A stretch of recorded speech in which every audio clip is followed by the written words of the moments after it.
Exercise 1.1 के question solve करेंगे। Question number 1 है आपका, निम्नलिखित संख्याओं का HCF ज्ञात करने के लिए यूक्लिड विभाजन एल्गोरिथम का प्रयोग कीजिए। क्वेश्चन नंबर 1 का 1 है, संख्या दी गई है 135 और 225, और सेकंड क्वेश्चन है 196 और 38,220। इनका हमको HCF ज्ञात करना है। तो सबसे पहले हम क्वेश्चन नंबर 1 करेंगे, 135 और 225, इनका हमको महत्तम समागवर्तक ज्ञात करना है। तो सबसे पहले हम देखेंगे कि 135 225 से छोटा है, तो 135 का भाग हम देंगे 225 में।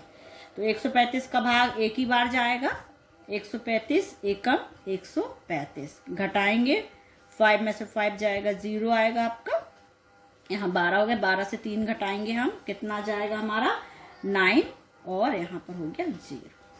अब ये इस प्रकार से एक पद पूरा हो चुका है, हमारा एक स्टेप कंप्लीट हो गई है। तो आप अब सेकंड स्टेप चालू करेंगे, तो मैं यहीं पर चालू कर रही है, आप चाहें तो इसकी सेकंड स्टेप को अलग भी कर सकते हैं। तो अब 90 का भाग हम फिर से देंगे, 90 शेषफल है जो कि शून्य नहीं हुआ है, तो इस 90 यानी 90 का भाग हम 135 में फिर से देंगे। तो ये 90 आपका भाजक हो गया है, और 135 में हम इसका भाग फिर से दे रहे हैं। अब 90 का भाग भी एक ही बार जाएगा, 2 बार में कितना हो जाएगा 180 हो जाएगा, जो कि 135 से ज्यादा हो जाएगा, इसलिए 90 का भाग 135 में एक बार हम देंगे, 90 एकम 90। फिर से घटाएंगे हम 5, ठीक है, 13 से हम 9 को माइनस करेंगे, ठीक है, कितना आया आपका 4 आया। अब हमको शेषफल अभी भी शून्य प्राप्त नहीं हुआ, 45 आया है, 45, इसका पुनः भाग हम किस में देंगे, हम ये 90 में, जो इसका भाजक था। 45 का भाग हम 90 देंगे। ये आपकी तीसरी स्टेप शुरू हो गई है, 45 एकम 45 और 45 दूनी 90, ये 2 बार भाग चला गया है, और 90 से 90 को घटाने पर हमको मिलता है 0, मतलब शेषफल 0 हो जाता है। भाग देने की पूरी प्रोसेस आपकी यहाँ कंप्लीट हो जाती है। अब इनके पदों को हमको अपने सूत्र में लिखना है। सबसे पहले हम यहाँ लिखेंगे स्टेप नंबर 1। स्टेप नंबर 1 में हम 135 और 225 के लिए लिखेंगे। यदि आपको कोई प्रॉब्लम होती है फॉर्मूला को मन में रखने में, तो आप उसको लिख लें पहले, इससे सुविधा होगी आपको। भाज्य बराबर भाजक गुणित भागफल धन शेषफल। तो अब हम पहले स्टेप 1 के लिए लिखेंगे। तो स्टेप 1 में आप बहुत अच्छे से ध्यान रखेंगे कि जिससे भाग देते हैं वह संख्या भाजक है, और जिसको भाग दिया जाता है, जिस संख्या में भाग दिया जाता है वह संख्या भाज्य है। तो फार्मूले में जो बीच में पद रहता है, आप दूसरे तरीके से ऐसे भी याद कर सकते हैं कि जो बीच में लिखा है 225 वो भाज्य है, 225 हमारा भाज्य हो गया, और 135 जो आपके कोष्टक के यहाँ लिखे 135 ये आपका भाजक है, और भागफल हो गया 1।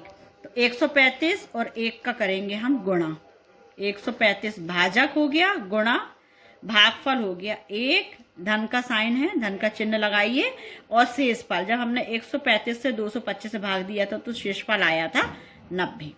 ये हमने अपने सूत्र में इनके पदों को हमने व्यवस्थित कर लिया। स्टेप 1 आपकी क्लियर हो गई। अब हम लिखेंगे स्टेप नंबर 2।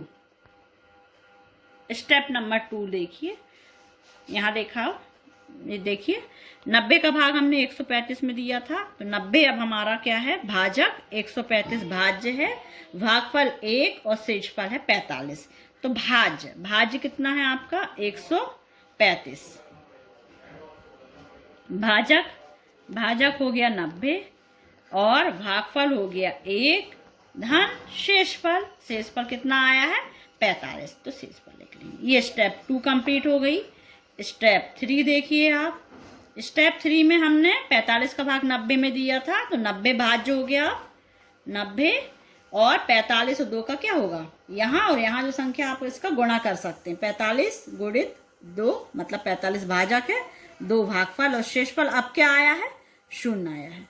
शेषफल 0 हो गया है, इसका अर्थ है कि 135 और 225 का HCF, या हम कह सकते हैं कि महत्तम समागवर्तक कितना होगा। आप देखिएगा इसमें हमको 45 से भाग देने पर, यहाँ देखिए 45 से भाग देने पर हमको शेषफल शून्य प्राप्त होता है, तो आंसर हमारा 45 होगा। ठीक है, ये हमारा क्या कहलाएगा, महत्तम समाकवर्तक।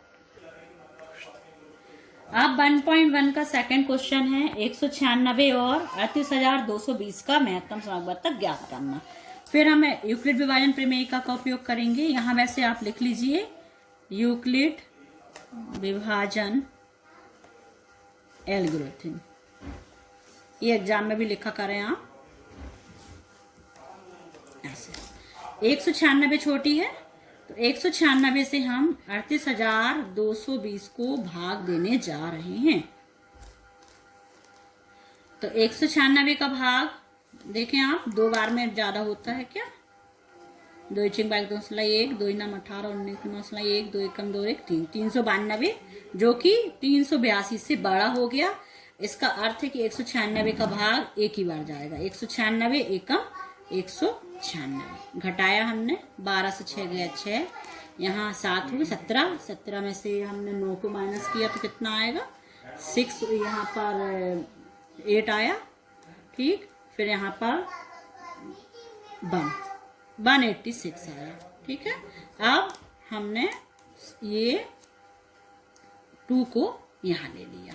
अब हम फिर से भाग देंगे, 196 का भाग हमको 1862 में देना है, तो 196 का भाग देना है 1862 में। तो देखें अपन कितने बार में जा सकता है, 8 बार में कोशिश करते हैं। 8 चिन्ह 48 की 8 हंसलाई 4, 8 नाम 72 और 4 76, 7 आई हंसलाई 8 एकम 8 और 8 और 7 कितना हुआ 15, 1568 आया। अभी बहुत कम है। एक बार हम देखें 9 बार में कितना आता है, 196 गुणित 9, 9 छिक्का 54 की 4 हंसलाई 5, 9 इनाम 81, 81 और 5 86 के 6 हंसलाई 8, 9 एकम 9 और 9 और 8 17, मतलब 17 64। ठीक है 10, तो ये मतलब 196 का 9 बार भाग जाएगा, 17 64 माइनस करते हैं, 12 में से 4 गया 8।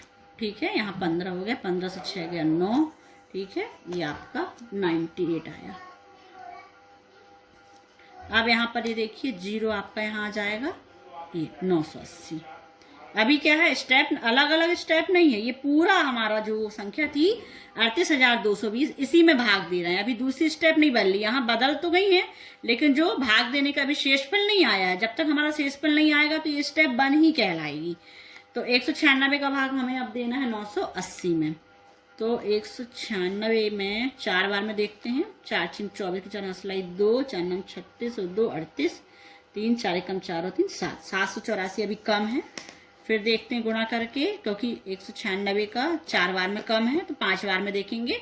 5 छिक्के 30 हंसलाई 3, 5 नाम 45 और 3 48 की 8 हंसलाई 4, 5 एकम 5 और 4 9, 980 आ चुका है।